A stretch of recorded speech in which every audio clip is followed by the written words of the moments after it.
Hallelujah.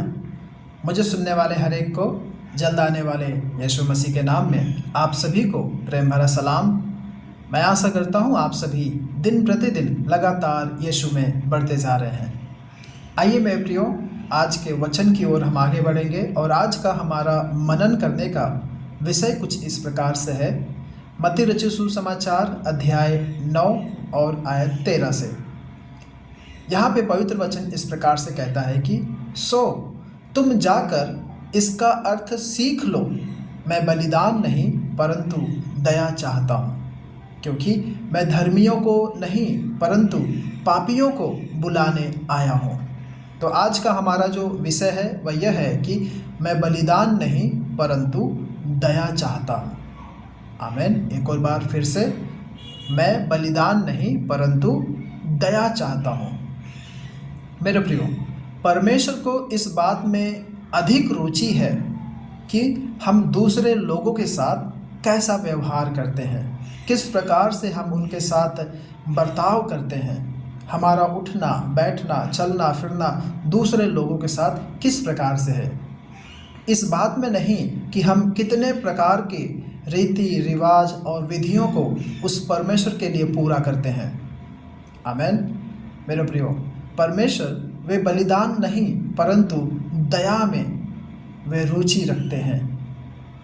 आमीन। वे रीति रिवाजों और विधियों से अधिक महत्व हमारे व्यवहारिक नैतिक जीवन को मूल्य देते हैं। यह सुनकर आपको थोड़ा विचित्र लग सकता है कि परमेश्वर बलिदान नहीं चाहते, क्योंकि उन्होंने पहले ही बलिदान की व्यवस्था की स्थापना कर दी थी। आमीन। परंतु यहाँ पर कोई भी विरोधाभास नहीं है। आमीन। जैसा कि हम जानते हैं कि यह सत्य है कि परमेश्वर ने लोगों को बलिदान और भेंट लाने की ही आज्ञा दी थी। आमीन। परंतु परमेश्वर ने यह कभी नहीं चाहा कि न्याय और भलाई का स्थान जो है वह बलिदान और भेंट अपना ले, या फिर न्याय और भलाई के स्थान पर बलिदान और भेंट कब्जा कर ले। आमीन। धर्म और न्याय करना यहोवा को बलिदान से अधिक अच्छा लगता है। अगर आप नीति वचन अध्याय 21 और आयत 3 पढ़ेंगे तो यहाँ पे बाइबल में ऐसा लिखा है कि धर्म और न्याय करना यहोवा को बलिदान से भी अधिक अच्छा लगता है। पुराने नियम के भविष्यवक्ताओं की आवाज़ उन लोगों के विरुद्ध गर्जा करती थी या फिर उठती थी जो सारी विभिन्न प्रकार की रीति रिवाजों और विधियों को तो बहुत ही उचित रीति से पूरा करते थे, एक भी आज्ञाओं को वे छोड़ते नहीं थे, परंतु दूसरों को लूटते और उन पर अत्याचार करते थे। कहने का मतलब है कि वे रीति रिवाजों के अनुसार तो सब कुछ सही कर रहे हैं, लेकिन उनका व्यवहारिक जीवन ठीक नहीं था।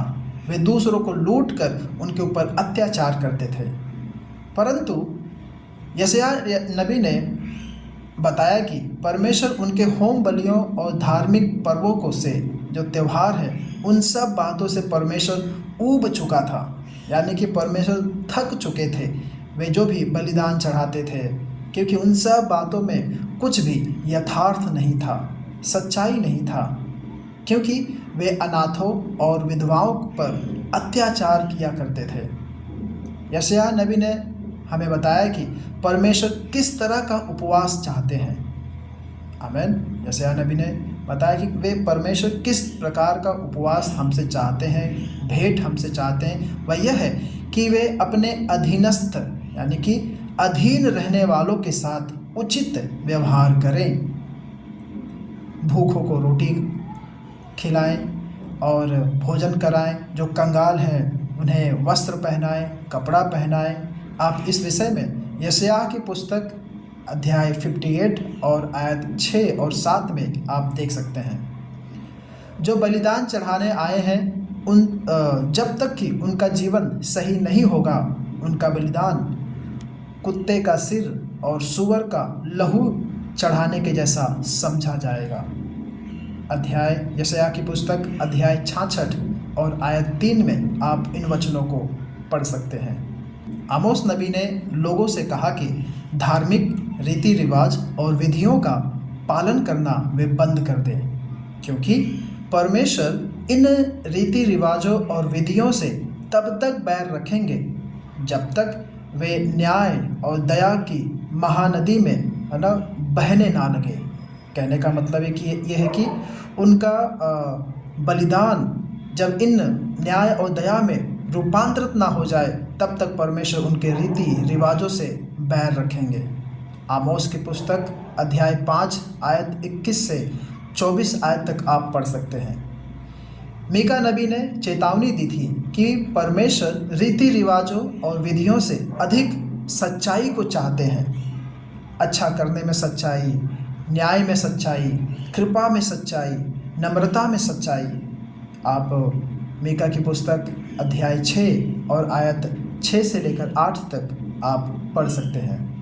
मेरे प्रियो, हमारे प्रभु यीशु मसीह के दिनों में फरीसी लोगों का प्रभु यीशु ने ठट्ठा उड़ाया, क्योंकि वे सबके सामने लंबी लंबी प्रार्थना करते थे ना। प्रार्थना करने के द्वारा वे अपने आप को बहुत ही धर्मी जताते थे, जबकि वे फरीसी लोग विधवाओं का घर छीनकर उन्हें बेघर कर देते थे। वे अपने आप को ना उनके अपने बगीचे में जो पुदीना वे उगाते थे उस पुदीने का 10वां हिस्सा बहुत ही ईमानदारी से देते थे, परंतु यह भलाई और विश्वास का स्थान नहीं ले सकता था। यदि हमारे किसी भाई को हमसे गंभीर शिकायत है तो प्रभु के सामने भेंट लाना वह व्यर्थ है। आप कुछ भी लेकर आए वह परमेश्वर स्वीकार नहीं करेंगे। यह भेंट तभी स्वीकार होगी जब गलती में सुधार किया जाए। रविवार के दिन नियमित रूप से कलीसिया की आराधना में जाने से सप्ताह भर आपने व्यवसाय या नौकरी में जो कुछ भी बेईमानी की है, उस एक रविवार कलीसिया में जाने से उसका भरपाई नहीं हो सकता। मदर्स डे के लिए माँ को चॉकलेट का डिब्बा और फादर्स डे के दिन शर्ट गिफ्ट देने से कोई अर्थ नहीं होगा यदि हम साल भर तक उनके साथ प्रेम का व्यवहार नहीं करते हैं। परमेश्वर को हमारे हमारे बाहरी बातों से या रीति रिवाजों से हम में से कोई भी व्यक्ति परमेश्वर को बेवकूफ़ नहीं बना सकते हैं और ना ही परमेश्वर को बेवकूफ़ बनाया जा सकता है, क्योंकि मेरे प्रियो परमेश्वर हमारे हृदय और दिन प्रतिदिन के आचरण को वे देखते हैं। तो इसलिए होने पाए मेरे प्रियो हम ना केवल करनी में बल्कि जैसा हम काम करते हैं, क्रिया करते हैं, वो सारे बातें अंदर से परमेश्वर को प्रसन्न करने पाए। हम हमारे व्यवहारिक जीवन में सुधार लाए, तभी तो वह जीवित परमेश्वर हमसे प्रसन्न होंगे। आमेन। ना केवल क्रिया में, करनी में, बल्कि हम वैसा जीवन जिए ताकि दूसरों के लिए हम एक सलोना होने पाए, एक आशीष के कारण होने पाए। आमेन। यदि आप ताकतवर हैं तो आपकी ताकत जो कमज़ोर है उनके लिए एक मिसाल का कारण बनने पाए, उनके लिए एक मदद का कारण बनने पाए। यदि आप सामर्थ्यवान हैं तो निर्बलों के लिए आप एक सामर्थ्य बने। आमेन। तो जब आप ऐसा व्यवहार करेंगे, इस प्रकार का जीवन जिएंगे, तभी वह परमेश्वर आपसे प्रसन्न होंगे।